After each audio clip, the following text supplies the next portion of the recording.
Gloire à Dieu. Disons gloire à Dieu ce matin. Amen. Je commence déjà par saluer tout le monde qui est là. Toi qui es là pour la première fois, on prendra le temps de pouvoir te connaître, de pouvoir peut-être te saluer, te tendre. Si on ne peut pas se saluer, on te fera sûrement un check à distance. Que la gloire revienne à notre Dieu. Amen. Amen. Bien-aimés, nous voulons dire merci à Dieu pour tous ces différents témoignages où chacun a expérimenté Dieu à sa manière. Parce que Dieu, c'est chacun de nous. Chacun de nous, nous le voyons donc de différentes manières. C'est pourquoi le témoignage de l'un peut paraître peut-être moins puissant ou alors moins fort que le tien. C'est pourquoi tu dois savoir tout simplement que Dieu est amour. Alléluia. Si Dieu est amour, ça veut dire qu'il se souvient de chacun de nous. Il se souvient de chacun de nous. Nous sommes ici à la maison de prière pour tous les peuples. Bienvenue une fois de plus. Amen. Je veux dire merci à Dieu aussi pour tous nos enfants qui ont reçu leur examen en cette année. Amen. Que la gloire revienne à Dieu. Ils sont nombreux, tous ne sont pas là ce matin. Nombreux sont déjà en déplacement et d'autres n'ont pas pu peut-être se retrouver ici ce matin. Que la gloire revienne à Dieu. Bien-aimés, pendant que nous sommes dans ce monde, nous devons être la tête et non la queue. Nous ne devons pas être seulement la tête en ce qui concerne la prière, en ce qui concerne aller à l'église, mais nous devons être la tête même à l'école. Nous devons être la tête dans tout ce que nous entreprenons. Je crois que l'église n'est pas seulement faite de pasteurs. L'église n'est pas seulement faite de prophètes. Dans une église, on doit aussi trouver les docteurs. Amen. Pas docteurs dans la parole, mais docteurs dans la médecine. On doit aussi trouver les docteurs en sciences. On doit trouver les astronautes, on doit trouver les politiciens à l'église. C'est très important. C'est l'église en réalité qui doit diriger la société. Alors bien aimés, si nous perdons cette place au sein de la société, je crois que la société nous donnera la place qu'elle voudra. Et c'est pourquoi aujourd'hui les choses sont sens dessus parce que l'église a perdu véritablement sa position. Mais je crois que, bien aimé, chacun de nous qui est ici ce matin est venu apprendre. Nous sommes venus apprendre et nous sommes aussi venus donner notre cœur à Dieu, donner notre vie à Dieu, donner notre pensée à Dieu afin que lui qui est capable de pouvoir nous diriger, qu'il nous conduise tous les jours du restant de notre vie sur la surface de la terre. Alléluia.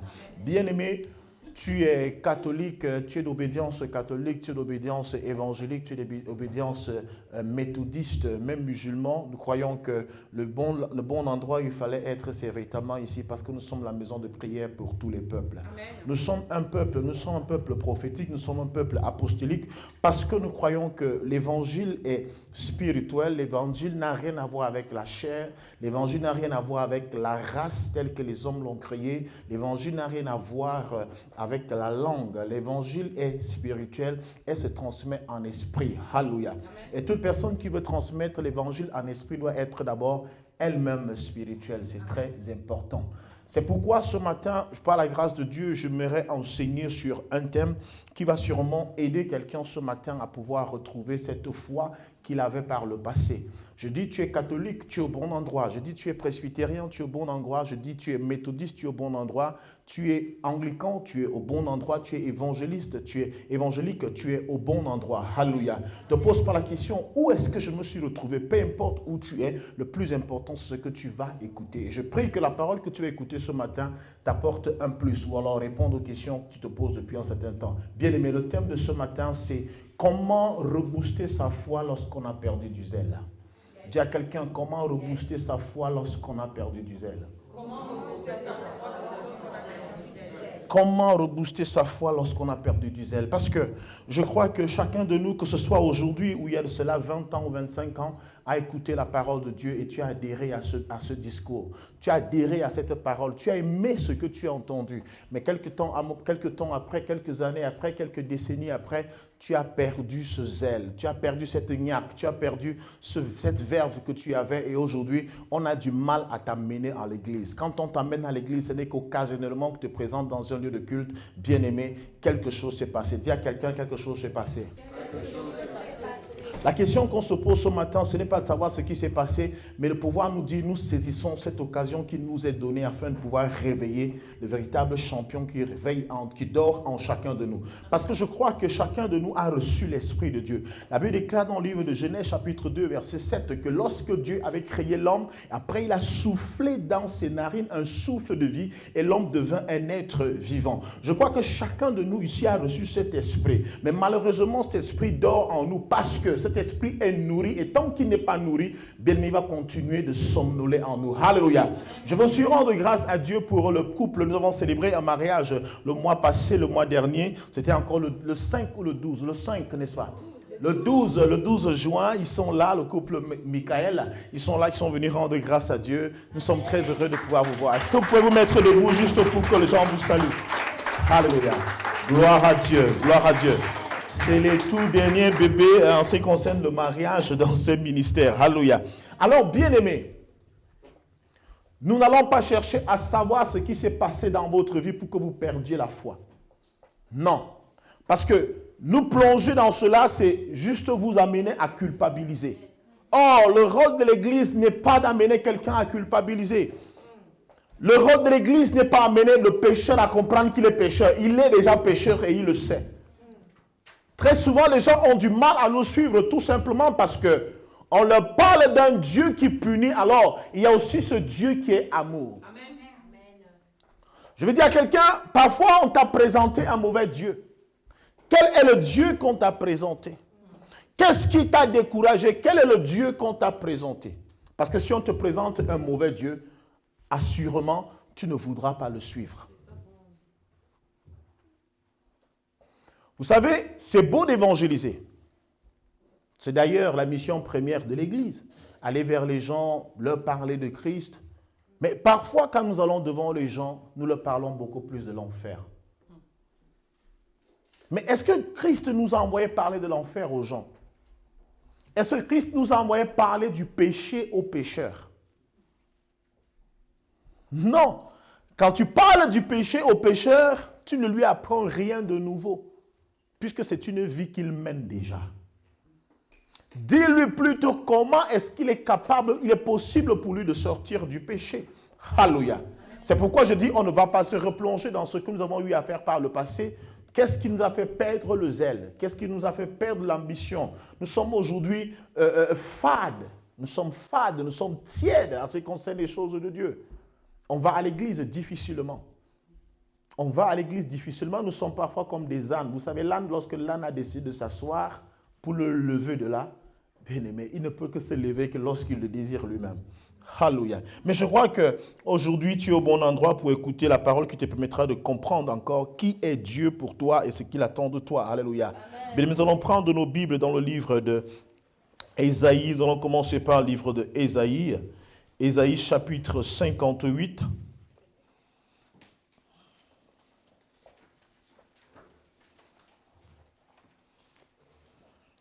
Celui qui n'a pas de Bible, tu lèves tout simplement la main, on va t'offrir, on va te donner une Bible. Et pour tous ceux qui sont de la maison, si vous n'avez pas de Bible, vous savez que ce n'est pas bon du tout. Nous vous recommandons d'avoir des Bibles, c'est important. Afin de savoir exactement, lorsque le pasteur prêche, que tu puisses lire avec lui et que tu ne dises pas, ah, est-ce que c'est même biblique? Est-ce que c'est même biblique? Est-ce que nous sommes à la page là? Amen. J'ai dit Ésaïe 58, n'est-ce pas? Oui. C'est bien. Et nous avons une autre culture ici, c'est que chaque fois que nous lisons la parole de Dieu, nous faisons quoi? Qu'est-ce que nous faisons? Nous nous levons, nous mettons debout pour honorer la parole de Dieu. Pour honorer la parole de Dieu. Nous nous mettons debout. Alors je vais lire la parole de Dieu pour nous. Ésaïe chapitre 58.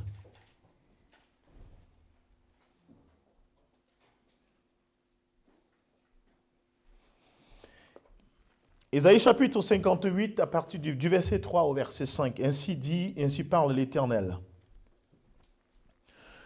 Que nous sert de jeûner si tu ne le vois pas, de mortifier notre âme si tu n'as point égard? Voici le jour de votre jeûne, vous vous livrez à vos penchants et vous traitez durement vos mercenaires. Voici vous jeûnez pour disputer et vous querellez pour frapper méchamment du poing. Vous ne jeûnez pas comme le veut ce jour pour que votre voix soit entendue en haut. Est-ce là le jeûne auquel je prends plaisir un jour où l'homme humilie son âme? Courber la tête comme un jonc et se coucher sur le sac et la cendre. Est-ce là ce que tu appelleras un jeûne, un jour agréable à l'Éternel? C'est une question. J'ai fini ma lecture. Est-ce qu'on peut s'asseoir? On lira peut-être d'autres passages tout au long de ce message. Ici, Dieu invite son peuple à jeûner. Jeûner, c'est se mettre à part, se couper de tout ce que la chair peut aimer. La chair n'aime pas que manger. La chair n'aime pas que boire. Il y a beaucoup de choses que la chair aime. Vous savez, il y a cette façon classique que nous pratiquons le jeûne aujourd'hui. Si tu ne manges pas, tu sais que tu jeûnes. Je parle bien du jeûne spirituel. Parce qu'il y a aussi un jeûne que les nutritionnistes nous donnent. Oui, ils vont te demander de te priver du manger, du boire. On va te demander de faire un jeûne intermittent. C'est un jeûne. Donc le jeûne, le mot jeûne n'est pas forcément lié à la Bible. Le jeûne, c'est quelque chose qui existe dans le naturel. Nous faisons le jeûne. Mais ici, je veux parler du jeûne spirituel. Alors Dieu demande au peuple d'Israël, parce que le peuple d'Israël commençait à se plaindre. Les Juifs se plaignaient. Nous faisons le jeûne et ce Dieu ne nous entend pas, il ne nous écoute pas. À quoi nous sert-il de jeûner? À quoi nous sert-il de jeûner? Et la diaconesse Christelle disait tout à l'heure, à un moment donné, elle s'est posé la question, à quoi me sert-il de servir le Seigneur tout le temps? J'ai comme l'impression que ma vie n'évolue pas. C'est ce qu'elle a dit, n'est-ce pas? C'est ce qu'elle a dit, n'est-ce pas? Pour ceux qui ont suivi son témoignage. Et je crois que beaucoup parmi vous sont passés par là. Ah, je suis fatigué, l'histoire de l'église là, c'est la même chose tout le temps. Les mêmes messages tous les jours. Ah, Dieu, Dieu, Dieu, Dieu, je peux même servir Dieu. Je n'ai pas besoin d'aller à l'église. Dieu, c'est d'abord moi-même. Je peux prier à la maison. Est-ce que j'ai même besoin d'un pasteur? Est-ce que j'ai besoin d'un prophète? Je n'ai même pas besoin de la Bible. Est-ce que la Bible a été écrite par les hommes? Qu'est-ce que nous, de ce siècle, nous souffrons de ce que nous entendons du jour au lendemain? Tous les jours, on entend des choses. Parfois, tu ne sais pas, tu vas abandonner. Grave encore si tu es quelqu'un qui fréquente les réseaux sociaux parce que quand tu tombes sur les kémites, tu veux renier ton identité. Si tu n'es pas assis dans la foi, parce qu'ils vont te raconter les histoires d'Égypte, une histoire qu'ils ne maîtrisent pas du tout. Une histoire que nombreux ne maîtrisent pas. Mais je ne veux pas faire l'apologie de leur discours. Non, je ne veux pas faire l'apologie de la chrétienté ce matin. Nous ne sommes pas là pour parler de cela. Amen. Je vais tout simplement leur envoyer un message qu'ils lisent encore très bien leurs histoires. Et qu'ils vérifient qu'il leur a donné cette histoire sur les Kémites. Qu'ils vérifient qu'il leur a donné cette histoire sur l'Égypte. Qu'ils vérifient très bien. Amen. Parce que ce qu'ils savent jusqu'ici est faux et non fondé. Bien. Il y a donc beaucoup de choses qui nous poussent à nous dire à un moment donné, je ne pars plus à l'église. On lâche prise. On lâche prise. Et ici, le Seigneur rappelle à ce peuple, mais tu dis que tu jeûnes, tu ne reçois pas. Est-ce que tu es sûr que tu fais le bon jeûne? Tu es sûr que tu pries, rien ne change. Je vais à l'église, les choses ne changent pas. Mais est-ce que tu es sûr que tu vas à l'église comme cela se doit? Parce qu'il faut qu'on se pose les premières questions. Vous savez, il y a ce genre d'enfants qui sont prêts à se plaindre de l'attitude de leurs parents. Ah, tu es toujours comme ça, toi là, tu n'as pas mon temps, tu es comme ça, tu ne me donnes absolument rien. Tu te plains de ton père, de ta mère, de tes parents. Tu ne te poses même pas des questions si toi-même tu es d'abord correct. Est-ce que ton comportement est correct? Est-ce que ton attitude est correcte? Et maintenant, si ton attitude est correcte, est-ce que tu as saisi la consigne? C'est très important. Beaucoup de personnes sont hors sujet lorsqu'elles commencent à faire la rédaction ou rédiger une dissertation. Tu n'as pas saisi le sens même du sujet qui a été donné, mais tu es pressé d'écrire. Bien, mais il y a un temps fort, le temps le plus important lorsque tu discutes avec quelqu'un, c'est le temps d'écoute. Bien aimé, et ce n'est pas quand on entend qu'on comprend. Il y a un temps pour entendre. Alléluia. Il y a un temps pour entendre, un temps pour méditer ce qu'on a entendu, et un temps pour comprendre ce qu'on a médité. Amen. Ça fait 3 temps qui sont très importants. Malheureusement, beaucoup, dès qu'ils entendent, se mettent, exécutent tout simplement. Parfois, tu exécutes une mauvaise consigne. Je jeûne, mais est-ce que je suis véritablement en train de faire ce qu'on appelle le jeûne? C'est pour cela qu'il rappelle ici. Il dit au verset 6, si vous lisez le verset 6 plus tard, peut-être chez vous, il va vous dire, voici le jeûne auquel je prends plaisir. Ça veut dire que tout ce que vous faites là, ce n'est pas le jeûne. Voici le culte auquel je prends plaisir. Ça veut dire que tout ce que vous faites là, vous allez au culte, vous n'allez pas souvent au culte. Bien aimé, c'est quoi un culte? C'est quoi aller à l'église le dimanche? La Bible déclare que Dieu, c'est Dieu même qui dit qu'il a travaillé pendant 6 jours. Et le 7e jour, il s'est reposé. Et il nous demande de faire quoi? D'observer ce repos. Amen. Ça veut dire quand on va à l'église, tu as eu le temps toute la semaine pour demander. Et quand tu arrives à l'église le dimanche, tu ne dois pas demander, tu dois être au repos. Amen. Alléluia. Nos cultes sont transformés en temps de demande et non en temps d'adoration.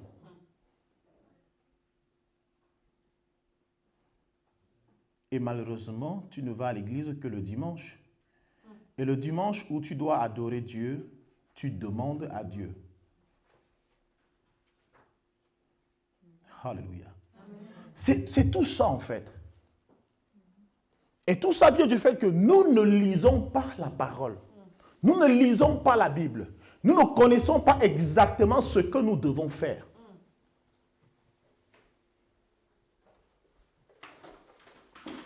Écoutons nos chants à l'église le dimanche. Que disent nos chants? Les textes de nos chants disent quoi le dimanche quand on se retrouve? Ça dit quoi?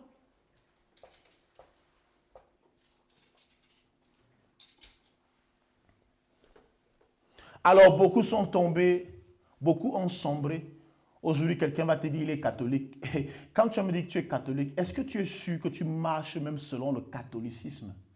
Est-ce qu'un prêtre catholique peut te reconnaître en tant que fidèle de l'église catholique? Oh, mes parents m'ont laissé à l'église catholique. Chez nous, on est catholique. Vos histoires là, nous, on ne parle pas là-bas. Ok. Ne viens pas dans nos histoires. Reste dans vos histoires. Mais dans vos histoires, est-ce que tu fais ce qu'on doit faire dans vos histoires?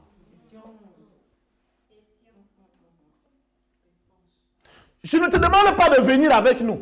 Reste avec eux, mais comporte-toi comme ceux-là. Bien aimé, quand je rencontre un rosicrucien et qui me dit les rosicruciens, je sais sa main, je dis, voilà, non, voilà. Pourquoi tu te caches, tu caches ton identité? Pourquoi tu ne manifestes pas ce que tu es?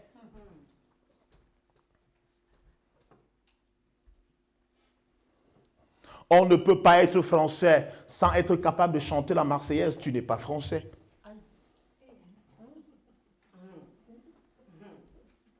Si tu es français dans cette salle et tu ne chantes pas la Marseillaise, tu as fait le réseau, frère.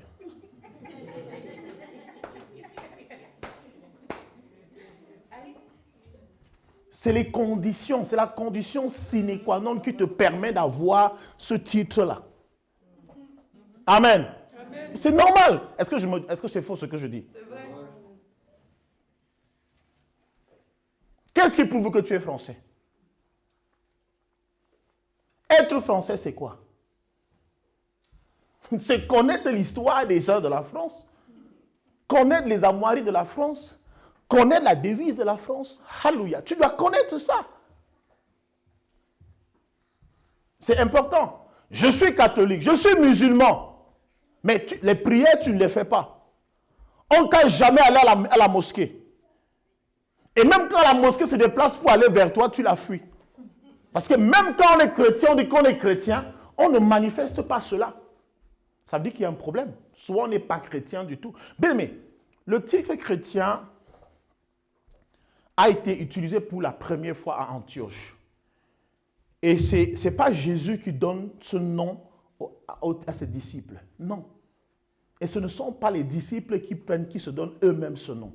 Mais c'est ceux qui les voyaient marcher comme Christ. Ce sont les chrétiens. Donc ce sont des petits Christ. Ce sont les disciples de Christ. Ils suivent Christ. C'est pour cela qu'on les appelle ainsi. Amen. Comme pour dire, c'est ceux qui ne connaissent, c'est ceux qui ne sont pas de l'église qui doivent vous appeler chrétiens. Amen. Alléluia. Amen. Je ne suis pas chrétien parce que je le veux. Mais il faut que celui de l'extérieur témoigne que je suis chrétien. Amen. Ça veut dire que mon témoignage doit parler. Mon témoignage doit parler. Parfois, bien aimé, les gens n'ont pas besoin de lire la Bible, mais ils ont besoin de vous voir pour lire la Bible. Amen. Yes. Les gens n'ont pas besoin de se rendre à l'église, mais ils ont besoin de voir l'église en vous. Amen. C'est ça être chrétien. Le christianisme est un humanisme, un mode de vie, une façon de marcher, une façon de parler. Partout où tu vas, quand tu prends la parole, on sait que ça, c'est un chrétien. Alléluia. Amen. Alors, à quoi me sert-il d'aller à l'église si je ne vois rien? Mais si tu ne vois rien, pose-toi des questions. Parce que Dieu ne ment pas. Ce que Dieu a dit, il accomplit. Amen. Ce que Dieu a déclaré, il le fait. La seule personne capable de mentir, c'est l'homme. Ça veut dire que c'est nous qui mentons. C'est nous qui sommes faux. Parfois, nous prenons des engagements à peine on ne suit pas. Nous voyons les gens qui se font baptiser et après, ils ne suivent pas. On voit les gens qui ne regardent qu'à leurs intérêts, ne regardent jamais aux intérêts de Dieu. Bien-aimé, se faire baptiser, choisir de devenir chrétien, bien-aimé, c'est devenir citoyen d'une nation. Amen. Parce que nous sommes une nation, nous sommes un peuple. Nous sommes une nation, nous sommes un peuple. Alléluia. Nous sommes un peuple. Nous répondons au nom de Dieu. Nous représentons le royaume de Dieu. Être chrétien, ce n'est pas un titre. Mais être chrétien, c'est une identité. C'est une identité. Alors, lorsqu'il s'agira un jour que tu perds de la foi, pose-toi la question, qu'est-ce qui t'a d'abord motivé à devenir chrétien? À accepter. Parce que tout commence un jour. Peut-être un message. Dis à quelqu'un un jour. Dis à quelqu'un un message. Peut-être tu as écouté un prédicateur, tu as vu quelqu'un, tu as dit, désormais moi aussi je veux être comme vous. Et tu commences à le suivre. Amen. Puis viendront les intempéries, viendront les moments difficiles de la vie. Les moments difficiles de la vie sont ceux qui poussent plusieurs personnes à abandonner. Quand on oublie l'essentiel, quand on oublie l'objectif, on commence à regarder plutôt soi-même. On recentre maintenant sa vision sur soi-même. On oublie ce qu'on nous a dit au départ. Je vous donne toujours ce témoignage ici, je continue à vous le donner parce que ça peut vous aider un jour. Les jours où j'ai des petites tensions avec mon épouse, les jours où ça ne va pas, parce que ça arrive aussi que ça n'aille pas. Parce que le mariage, ce n'est pas seulement le complet. Le mariage, ce n'est pas que des beaux jours. C'est ce que je veux dire. Le mariage, ce n'est pas seulement aller manger dans un restaurant, voyager, prendre un temps pour vous. Le mariage, c'est aussi des moments de frottement. Des moments de frottement. Des moments où ça devient difficile. Ça peut arriver. Alléluia. Amen. Être chrétien, c'est aussi cela, avoir des moments difficiles. Amen. Ça ne sera pas bon tous les jours. Ça ne sera pas facile tous les jours. Mais pendant ces moments difficiles, quand j'ai ces moments difficiles avec mon épouse, bien-aimé, je pars toujours dans le tiroir. Je prends l'album photo de notre mariage. Je dis, ah ouais, monsieur Beau, c'est toi-même qui as choisi. On ne t'a pas forcé. La famille n'a même pas voulu, mais tu as insisté. Alors, assume ton choix. Vous savez combien de personnes vous ont combattu le jour où vous avez décidé de marcher avec le Seigneur? Vous savez combien de personnes vous ont dit, est-ce que tu as bien réfléchi? Est-ce que tu es sûr que tu es dans une bonne église? Est-ce que tu es sûr même de ce que tu vas faire? Tu as dit, je suis sûr et certaine. Je suis sûr et certain que j'ai fait le bon choix. Et à un moment donné, ça devient le problème des autres. Et pourtant, c'est toi-même qui as fait ce choix. Bien aimé, se baptiser, on n'oblige personne. On ne force personne. Aller à l'église, on ne force personne. Le jour où tu décides de marcher avec le Seigneur, même Dieu ne t'oblige pas. Amen. Sachez-le. Dieu ne vous oblige pas à le suivre. Il dit, je mets au-devant de vous le chemin, la vie et la mort. Il dit, choisis la vie et tu vivras. Choisis, c'est un conseil. Tu es libre de ne pas choisir. Mais le jour où tu choisis, bien-aimé, le jour où tu fais le choix de marcher avec le Seigneur, sache que tu seras jugé en fonction du choix que tu as fait. Peu importe là où tu iras, bien-aimé. Peu importe ce que tu feras. Tu seras jugé selon les lois de ta nation. C'est ça le problème que nous avons. Tu es chrétien, c'est beau de dire ça. C'est un petit mot de rien du tout.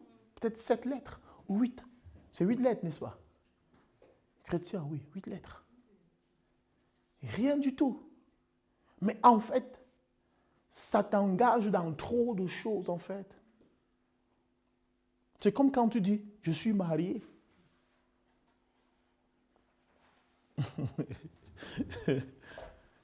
Quand un homme est marié, vous voyez, l'alliance là, c'est un petit truc, de rien du tout. Mais ça peut te causer trop de problèmes. Trop de problèmes. Il y a ceux qui vont se marier sans être sûrs, qui sont même prêts à rester fidèles à une seule femme. Tu veux continuer à draguer, la fille que tu dragues, elle ne t'écoute pas, elle regarde seulement ton doigt. Elle regarde seulement ton doigt, elle dit, vous êtes mariés? Tu vas encore mettre la main? Elle a rien vu. Ça veut dire que là, bien aimé, tu as 18,99% de chances d'échouer dans cette relation que tu vas entamer. À moins que tu tombes sur une femme qui ne réfléchit pas. Qui va dire, je m'engage même si tu es marié. Parce qu'elle sait qu'il y a le genre là. Même ici, parfois à l'église, il y a ce genre de femme là. Elle sait bien que le mari peut même les photos avec sa femme. Il met sur Internet. Tous les jours, il met sur Facebook. Mais le gars, la fille signe quand même. C'est ici que moi je meurs. Je t'aime. Tu aimes quoi? C'est comme une personne qui aime le poison. Ça ira où? Votre relation ira où? Nulle part. Mais elle insiste quand même. Moi, je vais prendre ma part. Ta part que tu as laissée. Bien aimé, c'est ça en fait. Il y a une étiquette qui vous accompagne, même si vous ne marchez pas selon la loi divine. Le jour où tu as accepté, le ciel a scellé que tu es chrétien. Bon, maintenant, il y a des choses que tu ne recevras pas, mais tu vas tout simplement encaisser les coups. Vous comprenez un peu? C'est-à-dire, au lieu de recevoir, parce que ta vie ne plaît pas à Dieu, tu seras, c'est-à-dire que tu es le punching ball des démons. Quand ils veulent s'exercer, c'est sur toi qui s'exerce.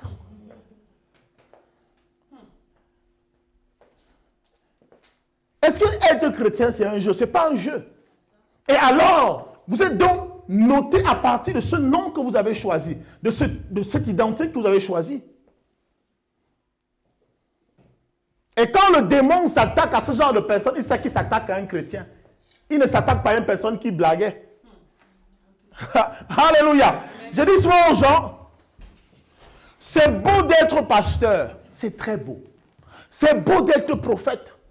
C'est même beau de s'essayer à être prophète. C'est beau de s'essayer à être pasteur. Mais quand le démon va t'attaquer, il ne va pas dire que c'est beau d'essayer d'attaquer quelqu'un qui essaye de devenir pasteur. Non, lui il attaque le pasteur.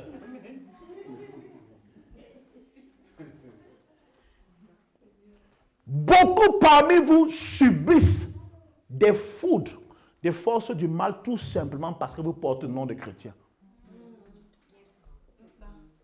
C'est-à-dire, ce n'est pas pour vous décourager, à vous dire, ok, d'accord, aujourd'hui, je ne veux plus donc. J'enlève la veste là. Non, si tu le fais, c'est tard, il se fait tard. Si tu n'étais pas chrétien, il y a des combats que tu n'aurais pas eu. Vous savez, lorsque le peuple d'Israël part d'Égypte, lorsqu'ils partent d'Égypte, la Bible déclare qu'il n'y a pas que les Juifs qui sortent d'Égypte. Amen. Pourquoi? Parce que l'Égypte n'était pas habité seulement par les Juifs. Amen. L'Égypte était une puissance mondiale, comme dans les États-Unis aujourd'hui, la Chine. Amen. Mais maintenant, la force de l'Égypte venait de ses esclaves. Et ce n'était pas seulement les Juifs qui étaient esclaves là-bas. Les Éthiopiens étaient aussi des esclaves là-bas. Donc le peuple était esclave. Amen. Et lorsque Dieu envoie Moïse pour libérer ce peuple, Son peuple, pas les Éthiopiens. Parce qu'il faut faire la différence. Dieu n'envoie pas Moïse libérer tous les peuples d'Égypte, tous les esclaves d'Égypte. Il dit, va libérer mon peuple. Va libérer mon peuple. Mais quelque chose va se passer. Dans cette multitude, dans 10 plaies, dans ces miracles, dans ces multiples miracles que Moïse va opérer en Égypte, d'autres peuples verront ce que Moïse est en train de faire avec son Dieu. Amen. Amen. Et ils vont commencer à suivre ce qui se passe sans comprendre l'histoire de ce peuple qui se retrouve en Égypte.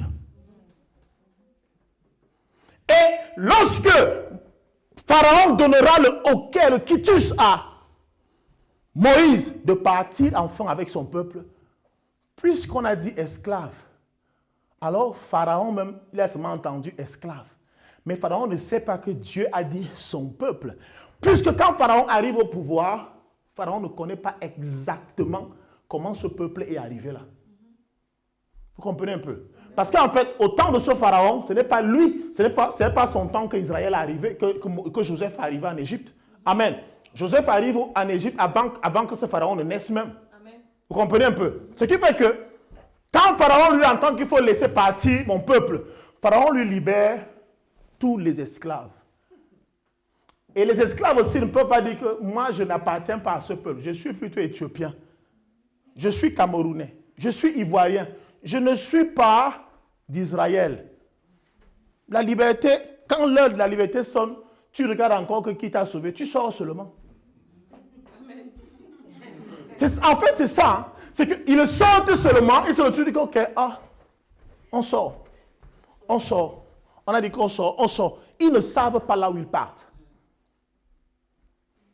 Ils ne savent pas là où ils partent.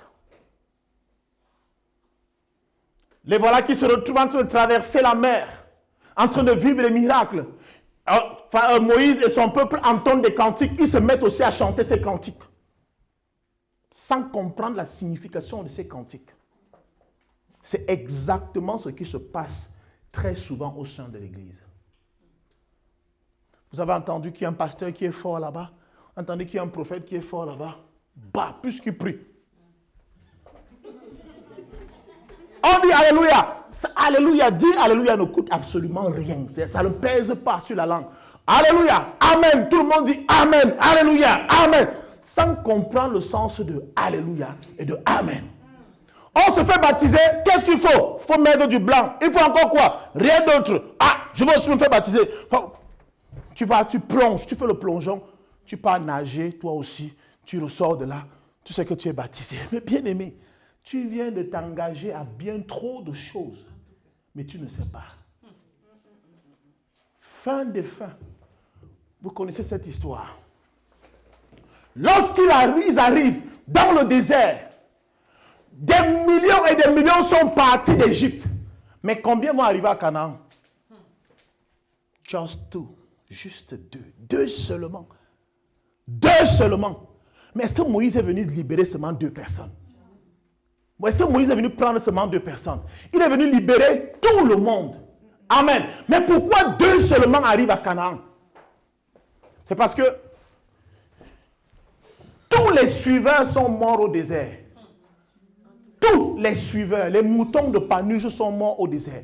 Qui connaît l'histoire des moutons de Panurge? C'est une expression que vous entendez tout simplement. L'histoire des moutons de Panurge. Il s'agit d'un monsieur. Il s'appelait monsieur Panurge. Bien évidemment. Monsieur Panurge, un jour, doit traverser un fleuve. Et il a des moutons. Alléluia. Il a des moutons. Et il doit prendre une barque. Quand tu prends la barque, il embarque tous ses moutons. Il met dans la barque. Il commence avec les pagaies, il avance. Les moutons sont dans la barque. Au milieu du fleuve, vous savez que les vagues commencent à être un peu quand même une certaine dimension, une certaine hauteur, ça monte. Et pendant que la vague emporte un peu la barque, il y a un mouton, alléluia, qui est déséquilibré et qui se retrouve dans l'eau. quand ses collègues moutons l'ont vu tomber dans l'eau, ils n'ont pas cherché à savoir si c'est l'accident qui a fait qu'il tombe. Ils ont dit, là, nous sommes arrivés. Tchoukou, tchoukou, tchoukou. Monsieur Panuche, je ne peux pas dire mouton. Non, c'est parce qu'il y a eu une vague. Non. Voilà comment tous les moutons de Monsieur Panuche sont retrouvés dans l'eau. Le suivisme moutonnier. On ne sait pas où on va. On ne sait pas ce qui se passe là-bas. Mais je suis chrétien. Bien aimé. Être chrétien, c'est difficile. Je vous dis la vérité. C'est la seule mission que tu commences et celui qui t'engage te dit que ça ne sera pas facile. Et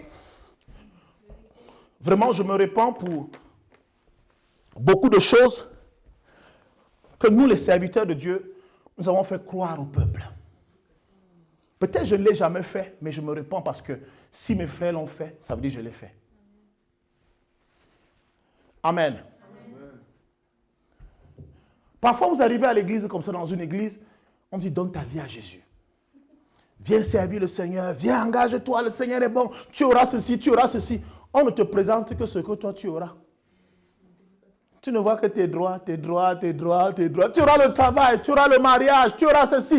Toi aussi tu cours. Et comment on fait bien les affiches aujourd'hui? On poste sur Facebook, vous voyez, vous accourez, vous partez, comme les moutons, vous partez, vous partez. 2 mois, rien ne change. 3 mois, rien ne change dans ta vie. 4 mois, rien ne change. Au 5e mois, ça c'est un faux pasteur. Ça c'est un menteur. J'ai même donné mon argent là-bas. Puisque tu dépenses, tu arrives, tu donnes. On dit offrande, tu donnes. On dit qu'il y a ceci, tu donnes. Mais en retour, tu ne vois rien. Parce que c'est ce que tu as entendu. On t'a dit qu'il y aura les miracles là-bas. Il y aura ceci, mais tu es arrivé, tu n'as pas vu de miracle. Mais qu'est-ce qui se passe? Soit on t'a menti, soit toi-même tu n'as pas compris. Erreur Fomboutuku. On t'a dosé, frère. Alors je demande pardon pour cela parce que je crois que beaucoup de personnes sont retrouvées à l'église comme ça aujourd'hui. Et c'est nous, pasteurs, qui sommes pointés du doigt. Et c'est normal. Nous sommes pointés du doigt parce que on a tout simplement voulu vous attirer à l'église. Mais attirer à l'église, ce n'est pas comme ça.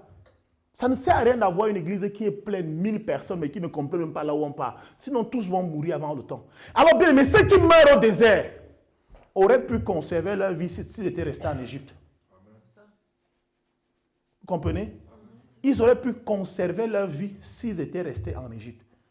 En Égypte, c'est vrai, ils étaient maltraités, mais personne n'était mort. Amen. Amen. Depuis combien de temps est-ce qu'ils étaient en Égypte?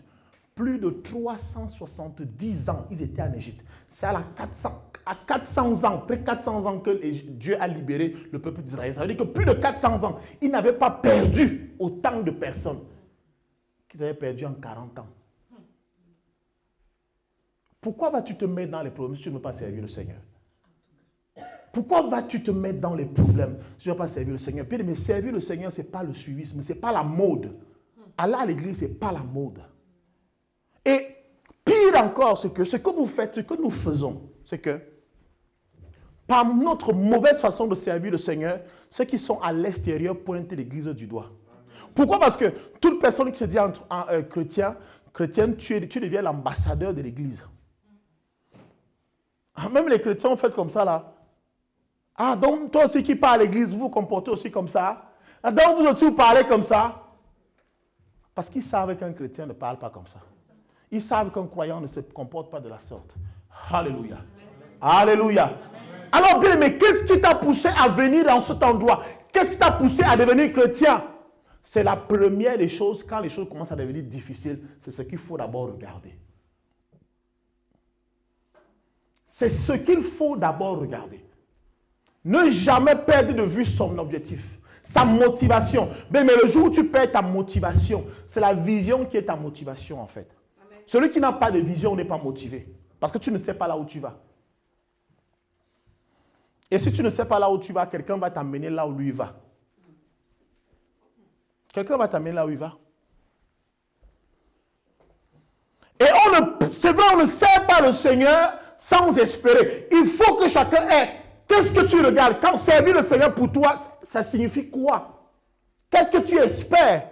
La première des choses et la seule chose que nous espérons en tant que chrétiens, en tant qu'hommes, c'est la vie éternelle. Amen. Et nous visons la vie éternelle. C'est pourquoi je ne peux pas faire certaines choses parce que je vise la vie éternelle. C'est ce qu'on m'a proposé, c'est ce qu'on m'a présenté. J'aurai la vie éternelle. Alors, peu importe ce que je vois tout autour, je vise la vie éternelle. Le premier but, premier objectif que je me suis fixé, c'est la vie éternelle. Alors, je garde mes yeux sur la vie éternelle. Amen. Amen. Nous devons garder donc nos yeux fixés sur la vie éternelle. Beaucoup ont cessé de regarder à la vie éternelle. Ils regardent au mariage. Et quand le mariage tarde, vous savez, parce que notre esprit n'a pas d'âge. Mais en ce qui concerne le mariage répond à un certain nombre de critères. Yes. Quand tu commences à devenir vieille, là, tu comprends que le temps passe. Et tu désespères. Tu désespères. Oui, parce que le temps passe. Or, un homme spirituel qui ne compte, qui ne voit que la vie éternelle, il sait que je sois vieux ou je sois jeune, devant le Seigneur, je sais que ce jour arrivera et je partirai vers mon Père. Mais ceux qui voient autre chose en dehors de la vie éternelle se fatiguent toujours à l'église.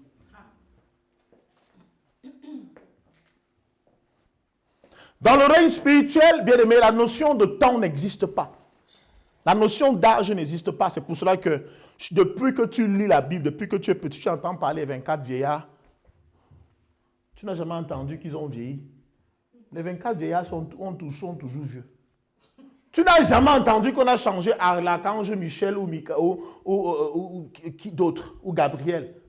C'est la même équipe qui était au commencement qui sera à la fin. Amen. Ils ne vieillissent pas. Tu as entendu qu'on a changé l'équipe des anges parce qu'ils ont vieilli? Non, parce qu'ils sont des esprits. Amen. Et c'est pourquoi nous aussi qui sommes spirituels, on ne vieillit pas. Amen. Notre pensée ne vieillit pas. Bien aimé, on peut prêcher l'évangile. Depuis que je connais, j'ai prêché l'évangile avec la même énergie. Et je prie que Dieu puisse prêcher l'évangile avec la même énergie jusqu'au moment où le Seigneur va m'appeler cette terre. Amen. Que j'ai 100 ans ou pas, je dois prêcher avec la même énergie. Amen. Parce que l'esprit en moi ne vieillit pas. C'est la chair qui peut vieillir. La Bible déclare que lorsqu'ils ont marché ainsi, le peuple d'Israël, il y a eu un jeune homme qu'on appelait Caleb, il avait 40 ans.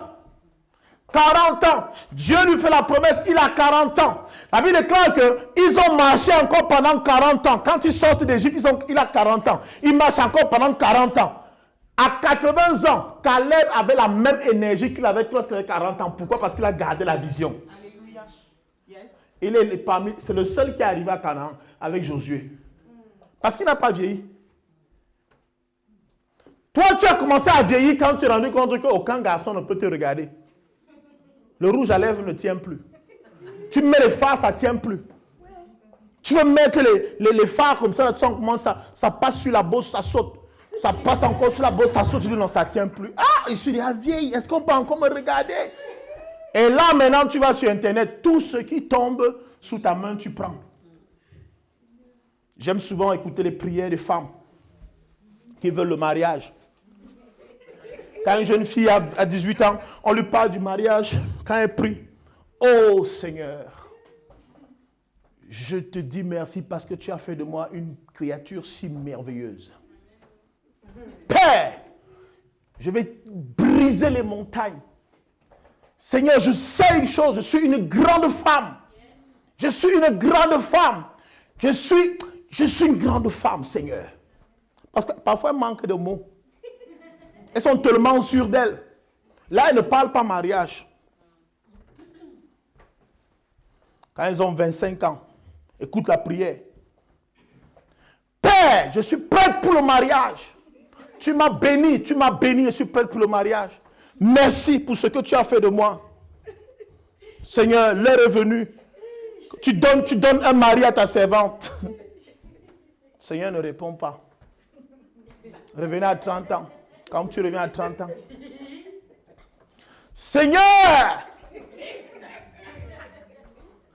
comme tu t'es souvenu de Sarah, Souviens-toi de moi. Père, 4 jours de jeûne, sans manger, sans boire, Seigneur. J'ai dormi dans ta présence. J'ai besoin d'un homme qui a ta crainte. Je veux un homme qui a ta crainte. Père, j'ai ainsi prié au nom de Jésus-Christ. Amen. Et elle pose l'offrande sur l'autel. 35 ans, quand elle revient, parce que jusque-là, rien ne se passe. 35 ans, quand elle me fait la prière, elle a commencé à 18 ans. Hein. Elle a trop de caractère, trop de charisme. Elle prie, elle s'en fout de tout homme qui peut se placer devant elle, parce qu'elle se sent, quoi. Elle se sent. À 35 ans, écoute encore la prière. Père, je suis ta servante. Je suis ta servante. Est-ce que j'ai d'abord le droit de choisir ce que tu me donnes? Ce que tu me donnes, je prends. Ce que tu ne me donnes pas.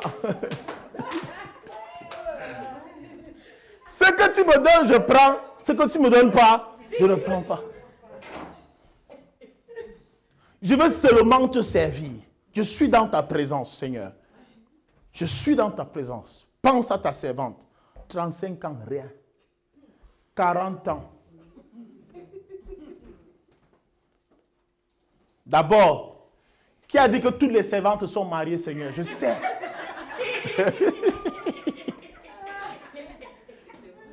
Qui t'a dit que tous les seigneurs? Je sais une chose, c'est que tes voies sont impénétrables. Tes voies sont impénétrables. Personne ne peut changer ta volonté, Seigneur. Mais si tu donnes, je prends. Elle a toujours espoir. À 45 ans, là, c'est fini. On veut devenir pasteur. On va s'inscrire. On est déjà assidu à l'église tous les jours. J'ai envie de servir le Seigneur de tout mon cœur, de toute ma vie. Je veux servir le Seigneur. Servir le Seigneur. Même si Dieu me donne quoi maintenant, n'importe qui, Seigneur, Père, je suis dans ta présence. Tout ce que tu donnes à ta servante, je veux seulement te servir. Je veux seulement... Et c'est comme ça que nous faisons des prières. Parce que nous venons devant Dieu avec beaucoup d'orgueil, beaucoup de fierté. Beaucoup de fierté. Nous oublions que Dieu sonde les cœurs et sonde les reins. J'avais dit à quelqu'un que s'il y a une chose qui nous représente devant Dieu, ce n'est pas notre bouche. Notre bouche ne nous représente pas devant Dieu. Devant Dieu, c'est notre cœur et notre rein. Dieu ne le dit pas en vain. Hein. Il dit, je sonde les cœurs et je sonde les reins. Les gens n'ont pas compris quand je l'ai dit. Parce que c'est par là qu'il nous sonde. Donc il y a des choses que nous débitons de notre bouche, mais que nous ne pensons même pas. Lui, il ira chercher l'information dans son cœur. Ok, elle prie. Qu'est-ce qu'elle prie? Elle veut quoi? Ok, qui est en train de prier là? Oh, c'est la servante telle. Ok, que dit son cœur? Son cœur est noir. Donc ok, elle ne peut pas recevoir, il faut le laisser. Il faut le laisser. Comment rebooster sa foi lorsque on l'a perdu? On a perdu du zèle. Comment? C'est revenir au premier amour. On doit revenir au premier amour. Dis à quelqu'un, revenir au premier amour. Il y a beaucoup trop d'escrocs parmi nous. D'escrocs spirituels. On vient à l'église parce qu'on veut recevoir du pasteur. Bien aimé, je dis à quelqu'un que moi, on ne m'escroque pas. Je vous dis la vérité, on ne m'escroque pas. Je me laisse faire. Et celui qui s'occupe de vous, qui s'occupe de vous. Amen. Qui s'occupe de vous, s'occupera de vous. Amen. On ne m'escroque pas. La seule chose sur laquelle je veille, c'est ma relation avec Dieu. Je ne cherche pas à savoir si tu viens me dire le mensonge, tu viens me dire la vérité. Je fais ce que tu me demandes de faire. Et je sais une chose, que tu finiras par payer. Parce qu'à force de vouloir, vous savez, beaucoup de personnes demandent parfois les dons à Dieu, croyant que quand vous recevez les dons ne vous appartiennent pas. Les dons sont au service des autres. Beaucoup disent que Dieu me donne le don de discernement, pourquoi on ne me trompe pas? Bien aimé, Dieu ne te donne pas le don de discernement pour toi-même, mais il te donne pour servir l'Église. Demande pas, vous allez vous rendre compte d'une chose, les prophètes ne prophétisent jamais sur leur propre vie. Vous avez entendu ça un jour? Je ne suis pas l'Éternel. Oh, prophétesse Hortense, tu vas faire ceci, tu vas recevoir. Jamais. Mais elle reçoit pour les autres. Elle reçoit pour quelqu'un d'autre. Ça veut dire que ne demande pas un don à Dieu parce que tu crois que ça va t'aider toi-même. Zéro, c'est pour que tu serves les autres. Amen. Alors, quand tu es correct avec Dieu, c'est Dieu qui s'occupe de toi. Tu es prophétesse, d'autres prophètes vont prophétiser dans ta vie. C'est ça en fait. Et Dieu le dit non, dans le livre de l'Apocalypse chapitre 3, je crois, verset 12. À celui qui persévérera jusqu'à la fin, je donnerai quoi? La couronne de gloire. Celui qui persévérera jusqu'à la fin. Ça veut dire, nous sommes dans une épreuve. S'il dit persévérer, il sait que nous serons persécutés. Mais toi, tu vas être chrétien, tout se passe bien dans ta vie. Tu n'es pas ébranlé, tu n'es pas inquiété, quoi. Non. La première épreuve que Dieu a donnée à l'homme, hein, écoutez très bien, la première épreuve que Dieu a donnée à l'homme, c'était son corps.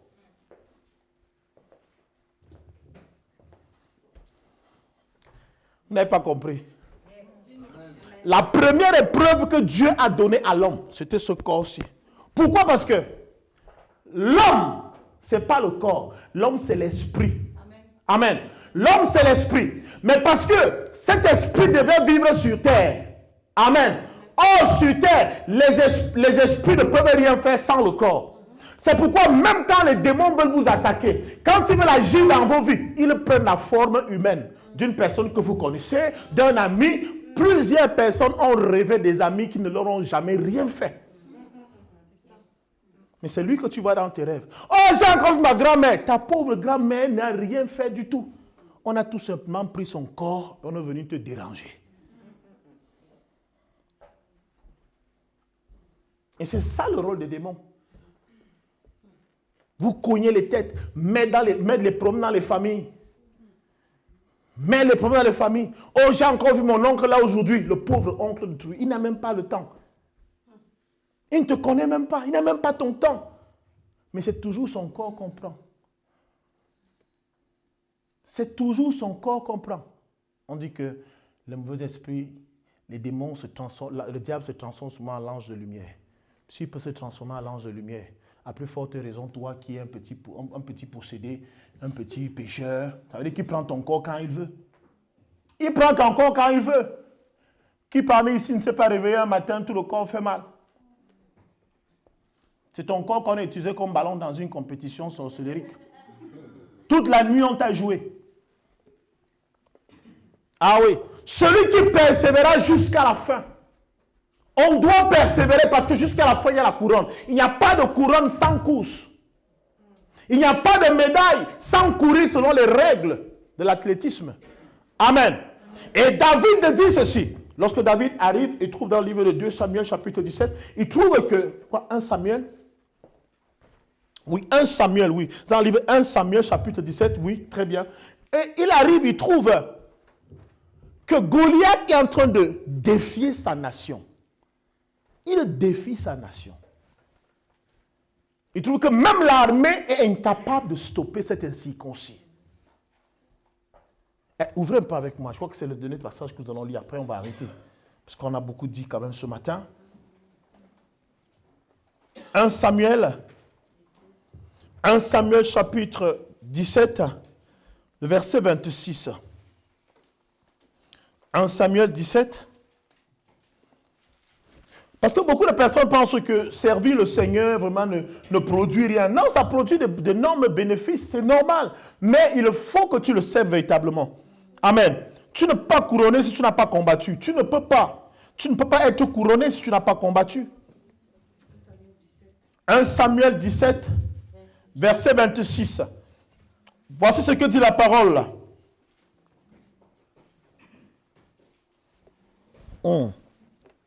J'aime bien ce passage. Verset 26. David dit aux hommes qui se trouvaient près de lui: que fera-t-on à celui qui tuera ce Philistin et qui ôtera le propre de dessus d'Israël? Qui est donc ce Philistin, cet incirconcis, pour insulter l'armée du Dieu vivant? Verset 27. Le peuple répétant les mêmes choses lui dit: c'est ainsi que l'on fera à celui qui le tuera. Eliab, son aîné, qui était là, qui l'avait entendu parler à ces hommes, fut enflammé de colère contre David. Et il dit: pourquoi es-tu descendu? Et à qui as-tu laissé ce peu de brebis dans le désert? Je connais ton orgueil et la malice de ton cœur. C'est pour voir la bataille que tu es descendu. Alléluia. En fait, la réponse, parce que le peuple ne fait que répéter ce qu'il a dit à David depuis. Qu'est-ce que le peuple a dit à David de plus haut? Le peuple a dit à David que le roi a dit que celui qui va tuer Goliath, le roi lui donne sa fille en mariage. Vous comprenez? C'était ça l'histoire. Le roi lui donnera sa fille en mariage. Donc, David pose cette question pour dire, je n'ai pas envie de m'engager dans une guerre qui ne m'apportera absolument rien. Mieux je retourne à mes brebis. J'ai envie de dire à quelqu'un ici qu'on ne sert pas le Seigneur pour rien. Amen. Yes. Ah oui, je vais te le dire. Si tu crois que tu sais, on ne sert pas, dis à quelqu'un, on ne sert pas le Seigneur pour rien. On ne combat pas pour rien. Non. Je ne viens pas chaque matin, je prie, je me lève, je prie. Non. Je vise quelque chose. Amen. Yes. David voulait être rassuré. Si je descends là, je gagne quoi? Je gagne quoi? Qu'est-ce que je gagne? On lui dit, si tu réussis à tuer le type là, le roi te donne sa fille en mariage. Les gars regardent, ils pensent à la fille, ils voient les formes. Il dit, d'abord, je perds quoi? Je ne vis qu'en brousse. Je ne perds rien. Même si on me tue, mon père même, je ne compte même pas pour ma famille. Je m'en veux mourir au moins avec un objectif dans la tête. Mais il y a beaucoup parmi vous qui n'ont même pas de vision là. On n'a pas de vision. David va aller combattre. C'est-à-dire que même quand il s'avance comme ça, il ne voit pas Goliath, il voit seulement la fille dans la tête. C'est seulement la fille. Elle deviendra ma femme. Elle deviendra ma femme. Mais c'est ainsi qu'un chrétien avance dans le Seigneur. Un chrétien avance dans le Seigneur en voyant seulement la couronne. Je vois la couronne de gloire. Je vois la couronne de gloire. Je ne baisse pas les bras. Je n'abandonne pas parce que je vois la couronne. Je ne dois pas perdre cette couronne. Je ne dois, surtout que lorsqu'on remettra cette couronne-là, bien aimé, tout œil verra. Voilà. On aime les honneurs, mais le grand jour, il y aura les honneurs où tout le monde sera présent. Toi, tu fuis.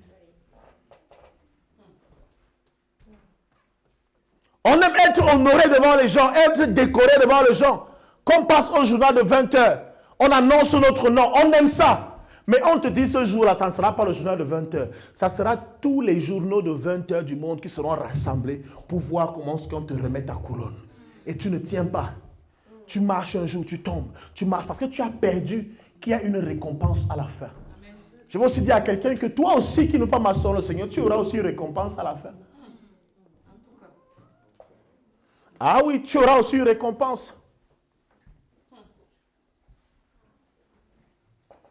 Celui qui tuera cet incirconcis, celui qui tuera ce Philistin, on lui donnera la fille du roi. On lui donnera la fille du roi. Mais le jour où tu te souviens de la raison pour laquelle tu as créé une entreprise, tu ne dors pas. Amen. Yes. Les hommes d'affaires ne dorment pas, vous savez ça? Les entrepreneurs ne dorment pas. Tout le monde dort à 22h. À 3h, il est debout parce qu'il réfléchit. Son entreprise, ça ne doit pas mourir. C'est la même chose du chrétien. C'est la même chose du musulman. Peu importe ton obédience, tu dois veiller à ce que tu as vu. Mon mariage ne peut pas mourir, même si j'ai des problèmes. Je vais d'abord, c'est toi qui allais chercher la fille ici. Pasteur, tu dois veiller cette femme. Tu dois la protéger. Vous devez vous réconcilier. S'il y a un problème, remettez-vous ensemble. C'est ça en fait. Tu as accepté de devenir serviteur chrétien, enfant de Dieu. Bien-aimé, tu dois veiller à cela. Tu dois veiller à cela parce que ta couronne dépendra essentiellement de ce que tu auras fait sur terre. Amen. Comment nous comportons-nous? Aujourd'hui, nous devons nous relever, nous devons nous réveiller. Nous devons nous relever. Nous devons reprendre conscience. Peu importe votre église. Peu importe votre église. Tu es catholique ici aujourd'hui, je t'en prie. Va retrouver ton prêtre et dis à ton prêtre, Père, je me suis éloigné de l'église. Je reviens dans l'église. J'ai besoin de ton soutien. Prie pour moi. Encourage-moi. J'ai besoin de ça. Est-ce que vous me comprenez ce matin? Est-ce que vous me comprenez? Vous en avez besoin. Vous en avez besoin. Sur cette terre-ci, bien aimé, aujourd'hui là, on ne peut pas vivre sans Dieu. Je dis bien Dieu. Je n'ai pas dit Dieu avec grand D. Je dis Dieu. celui qui vit sans Dieu sur cette terre aujourd'hui, tu seras le petit sacrifice que quelqu'un donnera en sacrifice à son Dieu. Vérité. Tu seras le petit sacrifice que quelqu'un va prendre pour donner en sacrifice à son Dieu. Vérité.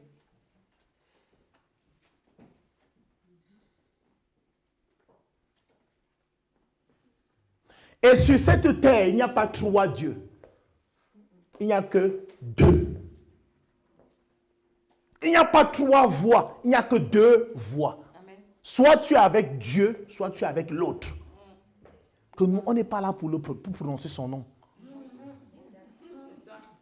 Soit tu es avec Dieu. Donc tu ne peux pas dire, non, je suis un peu avec Dieu, je suis aussi un peu avec... Non. Et être chrétien, c'est manifester certaines caractéristiques. On n'est pas chrétien de bouche. Alors arrêtez de faire honte à la communauté chrétienne. Tu es musulman, arrête de faire honte à la communauté musulmane. Tu es bouddhiste, arrête de faire honte à la communauté bouddhiste. Tu es athée, arrête de faire honte à la communauté des athées. Que chacun fasse le choix pour sa vie. Et ce choix-là, chacun répondra un jour. Le choix que tu fais aujourd'hui, bien-aimé, assume-le. Moi, j'ai fait le choix de servir le Seigneur. Et je n'oblige personne à opérer ce choix. Je vais dire aux parents la même chose. N'obligez pas vos enfants à le faire. Mais enfant, sache une chose, c'est qu'au dernier jour, aucun parent ne répondra de toi. Aucun. Soyez obéissants si vous voulez.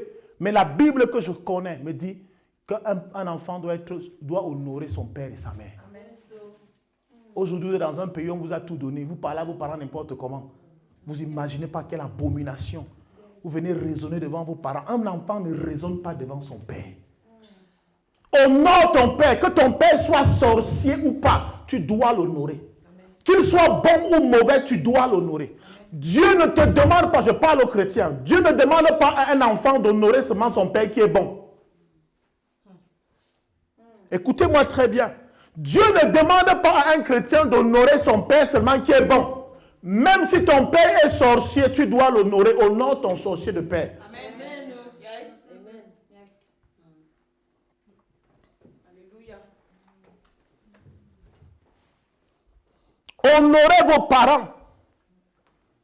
Avant d'honorer les pasteurs, honorez d'abord vos parents. Amen. Avant d'honorer les prêtres, honorez d'abord vos parents. Amen. C'est important, je le dirai chaque culte on se rassemblera ici. Avant de venir me donner quelque chose, moi qui suis ton pasteur, rassure-toi que tu donnes la même chose à ton père, ou plus que ce que tu donnes à ton père. Donne plus à ton père que ce que tu me donnes moi, pasteur. Amen. Parce que c'est une malédiction pour un pasteur de prendre la place d'un père dans la vie d'un fils. C'est une malédiction. Tes parents ne mangent pas, mais ton père, ton pasteur mange tous les jours. Non, c'est une malédiction. Honorez vos parents. Car la bénédiction qu'un parent te donne est plus forte que la bénédiction qu'un pasteur peut te donner. Amen. Si ton père te maudit à raison, frère, si ta mère te maudit à raison, frère, aucun pasteur ne peut enlever ça. Donc, ne dites pas n'importe quoi à vos parents à la maison pour dire le pasteur Steve va prier sur moi. Pardon, ne m'apportez pas les problèmes ici. Non. Quand cela arrivera, Dieu va d'abord te renvoyer chez ton père. Va faire la paix avec ton père. Va demander pardon à ton père. Va te réconcilier avec ton père. Va voir ton père. Alléluia. Et après quoi, viens donc ici. Est-ce que je me fais bien comprendre? La dernière des choses que je vous dis, peuple de Dieu, c'est que l'Église ne donne pas l'argent. On ne vient pas chercher l'argent à l'Église. Alléluia. Celui qui veut l'argent fait quoi? Travaille. Ce n'est pas venir passer 8 jours ici, alors qu'on a seulement 7 jours en semaine. Ça veut dire que toi, tu prolonges la semaine. Tu es tous les jours à l'église. Tu travailles quand, frère? Allez travailler. Allez travailler. Cette parole ne changera pas dans la Bible. L'homme mangera la sueur de son front. Tu ne travailles pas, tu n'as rien. Même si tu pries, tu parles en langue. Tu chasses les démons. Bien aimé, les démons que tu chasses vont faire un tour et revenir. Je prêche avec autant d'énergie parce que c'est quand je rentre à la maison, je mange la bonne nourriture. Parce que j'ai travaillé. Amen. Pas ici, hein. Avant de venir ici, j'ai travaillé. Toute la semaine, je bosse, je travaille. Je suis passé à l'église, on prie seulement en langue, on parle. Le démon de famine, il est là, il guette à la porte. Finis ce que tu fais là. On rentre à la maison. Ah oui. Ah oui. Après, on commence à vous imposer des quêtes inutiles à l'église. On vous endort. Non, donne ceci. Viens s'aimer. Tu auras ceci. Viens s'aimer. Bien aimé, tu sèmes comme ça, tu n'auras rien ici. L'église est là pour te bénir, te donner le pouvoir de réussir. Et toi, quand tu sors, tu pars travailler parce qu'il y a la bénédiction de Dieu sur toi. C'est ça. Bénir quelqu'un, c'est lui donner le pouvoir de réussir. Mais si tu ne pars pas, tu ne pars pas chercher, te battre, tu n'auras rien. Ça nous fait tellement mal de savoir qu'on bénit les gens tous les jours, mais ils n'ont rien. Vous n'avez rien parce que vous ne voulez pas travailler. Et vous nous mettez les problèmes avec les gens pour rien. Voilà. Voilà ce qu'on ne vous a pas dit de l'église. On vous dit seulement que l'église prend l'argent. L'église prend l'argent. On donne l'argent. On donne l'argent. On donne l'argent. À l'église, on dit aussi ce que vous entendez là. Que allez travailler. Maintenant, il y a des brebis galeuses. Le pasteur a beau brailler, comme je dis là, ils ne vont jamais aller travailler. Ils vont plutôt prendre encore une semaine de jeûne.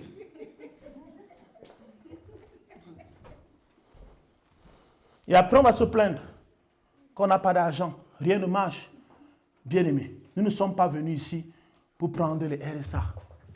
Nous ne sommes pas venus ici pour attendre Pôle emploi. Bien aimé, tu as la possibilité de travailler, tu peux t'inscrire à Pôle emploi parce que tu veux recevoir quelque chose à la fin du mois. Bien aimé, c'est du vol. C'est du vol. Allez travailler. Dis à quelqu'un, allons travailler. Dis à quelqu'un, allons travailler. Parce que chacun a quelque chose à donner à sa nation. Si nous sommes dans ce pays, chacun a quelque chose à apporter dans cette nation. Amen. Amen. Un chrétien est un travailleur. Un chrétien est celui qui regarde à la Jérusalem céleste. Un chrétien est celui qui croit en Dieu. Et il doit manifester cette nature-là partout où il va. Est-ce qu'on peut se mettre debout?